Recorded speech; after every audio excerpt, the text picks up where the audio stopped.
नमस्कार दोस्तों, exam conquer channel पर यूपी पुलिस के अभ्यर्थियों के लिए शुरू किए गए जय जवान सीरीज में आपका स्वागत है।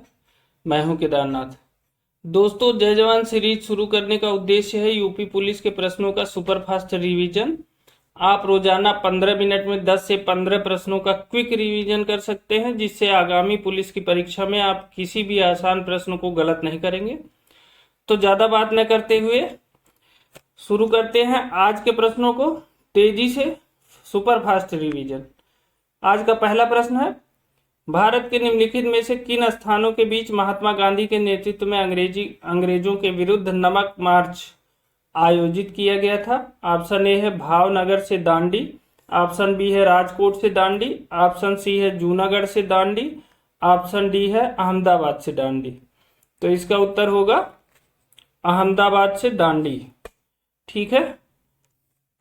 महात्मा गांधी ने 12 मार्च 1930 को साबरमती अहमदाबाद से चुने हुए 78 साथियों के साथ शुरू किया था और 6 अप्रैल 1930 को दांडी में सांकेतिक रूप से नमक कानून भंग किया और इस प्रकार नमक कानून तोड़कर औपचारिक रूप से सविनय अवज्ञा आंदोलन का शुभारंभ किया था। ठीक है, अगले प्रश्न की तरफ चलते हैं।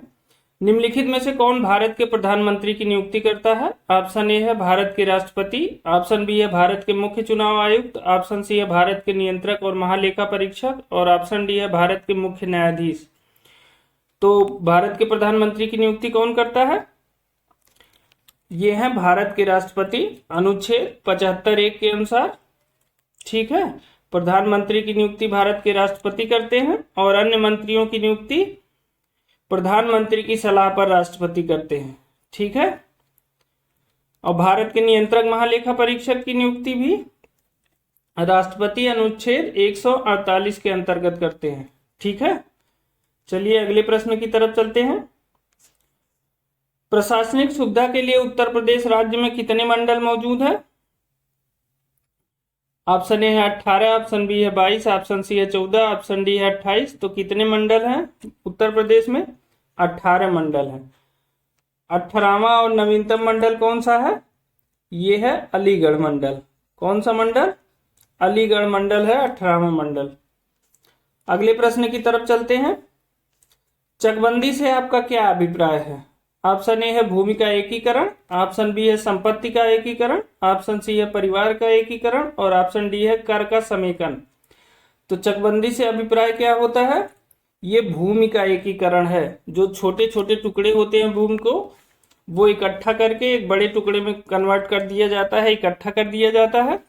उत्तर प्रदेश में जो है ये 4 मार्च 1954 को चकबंदी अधिनियम को स्वीकृति दी गई थी और 8 मार्च 1954 से उत्तर प्रदेश चकबंदी अधिनियम 1953 लागू है। ठीक है, तो उत्तर प्रदेश जोत चकबंदी अधिनियम 1953 कब से लागू है? 8 मार्च 1954 से ये लागू है। ठीक है, चकबंदी अधिनियम उत्तर प्रदेश में। अगले प्रश्न की तरफ चलते हैं। आज का 5वां प्रश्न है, भारत की निम्नलिखित नदियों में से किसका नाम संस्कृत शब्द लवणावरी से लिया गया है, जिसका अर्थ है नमकीन नदी? ऑप्शन ए है चंबल, ऑप्शन बी है बनास, ऑप्शन सी है लूणी और ऑप्शन डी है माही। इसको लूणी को लूनी भी कहते हैं, इसको लूनी भी कहते हैं। ठीक है, तो लूनी नदी जो है नमकीन नदी है। ये राजस्थान में बहती है और अरावली पर्वत क्षेत्र से निकलती है। ठीक है, और वहीं कच्छ के रण में लुप्त हो जाती है। ठीक, अगले प्रश्न की तरफ चलते हैं। सीआरपीएफ का निम्नलिखित में से वह कौन सा विशेष विंग है जो दंगों और दंगों जैसी स्थितियों से निपटने के लिए बनाया गया था? ऑप्शन ए है केंद्रीय औद्योगिक सुरक्षा बल सीआईएसएफ, ऑप्शन बी है राष्ट्रीय सुरक्षा गार्ड एनएसजी, ऑप्शन सी है होम गार्ड, ऑप्शन डी है रैपिड एक्शन फोर्स। तो कौन सा है जो सीआरपीएफ का हिस्सा जो दंगा नियंत्रण के लिए बनाया गया था? तो ये है option D rapid action force, RAF कहते हैं इसे। ठीक है, आरएएफ का गठन जो है 1992 में किया गया था। ये दंगा नियंत्रक के लिए है, जहां दंगे की संभावना रहती है वहां इनकी तैनाती की जाती है। इनका गठन 92 में किया गया था। अगले प्रश्न की तरफ चलते हैं।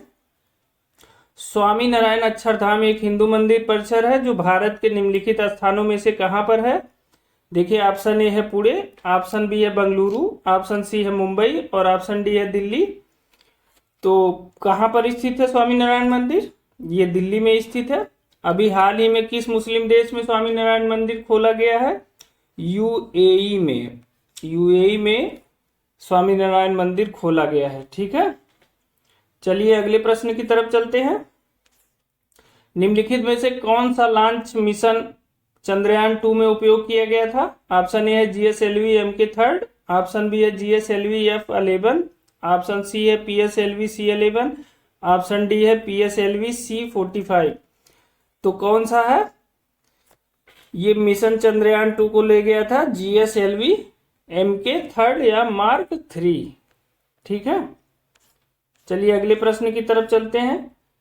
9वां प्रश्न है CAPFS या CPO के सर्वश्रेष्ठ पुलिस प्रशिक्षण संस्थानों के विजेता को प्रतिवर्ष कितनी ट्रॉफियां प्रदान की जाती हैं? मतलब CAPF या CPO के सर्वश्रेष्ठ पुलिस प्रशिक्षण संस्थानों के विजेता को प्रतिवर्ष कितनी ट्रॉफियां प्रदान की जाती हैं? संक्षिप्त रूप अपने सामान्य अर्थ में प्रयोग किए गए हैं।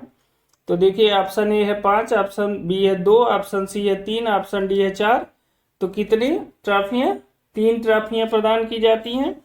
एक प्रदान की जाती है राजपत्रित अधिकारियों को प्रशिक्षण देने के लिए, दूसरी ट्रॉफी प्रदान की जाती है गैर राजपत्रित अधिकारियों को प्रशिक्षण देने के लिए, और तीसरी दी जाती है अन्य रैंक के पुलिस हेतु सर्वश्रेष्ठ प्रशिक्षण संस्थान के लिए। ठीक है, तो 3 ट्रॉफियां दी जाती हैं।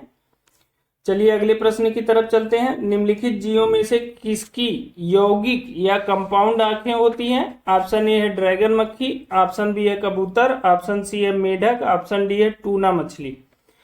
तो कौन सा जीव है जिसमें यौगिक आंखें या कंपाउंड आंखें होती हैं? ये ड्रैगन मक्खी में होती हैं। ठीक है, अगले प्रश्न की तरफ चलते हैं। 11वां प्रश्न है भारत छोड़ो आंदोलन 1942 झारखंड में किस नेता के नेतृत्व में लड़ा गया था? ऑप्शन ए है जयपाल सिंह, ऑप्शन बी है चूनाराम महतो, ऑप्शन सी है रामनाथ सोरेन, ऑप्शन डी है राम भगत। तो किसके नेतृत्व में लड़ा गया था भारत छोड़ो आंदोलन 1942 झारखंड में? ये है चूनाराम महतो। ठीक है, अब भारत छोड़ो आंदोलन की शुरुआत कब हुई थी? 9 अगस्त 1942 को हुई थी। झारखंड में चूनाराम महतो ने जो है इसका नेतृत्व किया था। इसी आंदोलन में करो या मरो का नारा दिया गया था। ठीक है, करो या मरो का नारा भारत छोड़ो आंदोलन में ही दिया गया था। चलिए अगले प्रश्न की तरफ चलते हैं। उससे पहले दोस्तों, अगर आपको ये टेस्ट सीरीज अच्छी लग रही है तो हमें कमेंट करके जरूर बताइए, और अगर आप इस चैनल पे नए हैं तो इस चैनल को सब्सक्राइब कर लीजिए, बेल आइकन भी जब दबा लीजिएगा ताकि कोई भी करंट अपडेट आपको तुरंत मिल जाए। ठीक है, अब आइए चलते हैं 12वें प्रश्न की तरफ। अंगूर की खेती को आमतौर पर क्या कहा जाता है? ऑप्शन ए है सेरीकल्चर, ऑप्शन बी है एविकल्चर, ऑप्शन सी है मोरिकल्चर और ऑप्शन डी है विटीकल्चर। तो अंगूर की खेती को क्या कहा जाता है?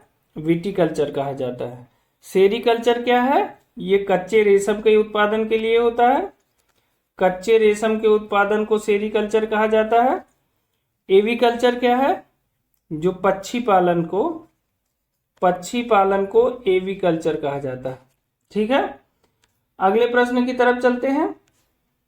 सर्दियों के दौरान बर्फ में नमक डालने से बर्फ पिघलने लगती है क्योंकि? ऑप्शन ए है बर्फ की सतह पर पानी के हिमांक बिंदु को बढ़ाता है, ऑप्शन बी है बर्फ के गहरे अंदर मौजूद पानी के हिमांक बिंदु को कम करता है, ऑप्शन सी है बर्फ की सतह पर पानी के हिमांक बिंदु को कम करता है, ऑप्शन डी है ऊष्मा उत्पन्न करने वाले पानी के अणुओं की गतिज ऊर्जा को बढ़ाता है। तो इसमें क्या होता है कि बर्फ की जो सतह होती है उस पे पानी के हिमांक बिंदु यानी जमाव बिंदु को कम कर देता है, जिससे बर्फ जो है गलने लगती है।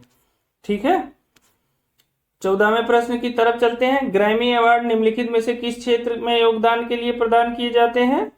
ग्रैमी अवार्ड दिए जाते हैं संगीत के क्षेत्र में। इस बार का ये प्रश्न बहुत इंपॉर्टेंट है दोस्तों। ग्रैमी अवार्ड 2024 2024 में album of the year midnight को मिला है, टेलर स्विफ्ट ने गाया है इसे। साथ ही भारतीयों को बहुत अवार्ड मिले हैं ग्रैमी अवार्ड 2024 में। पहला तो मोदी जी के लिखे गए गाने एबंडेंस इन मिलेट्स को ग्रैमी अवार्ड के ग्लोबल सॉन्ग कैटेगरी में रखा गया है। दूसरा, 5 भारतीय संगीतकार जिन्हें 2024 का ग्रैमी अवार्ड मिला है।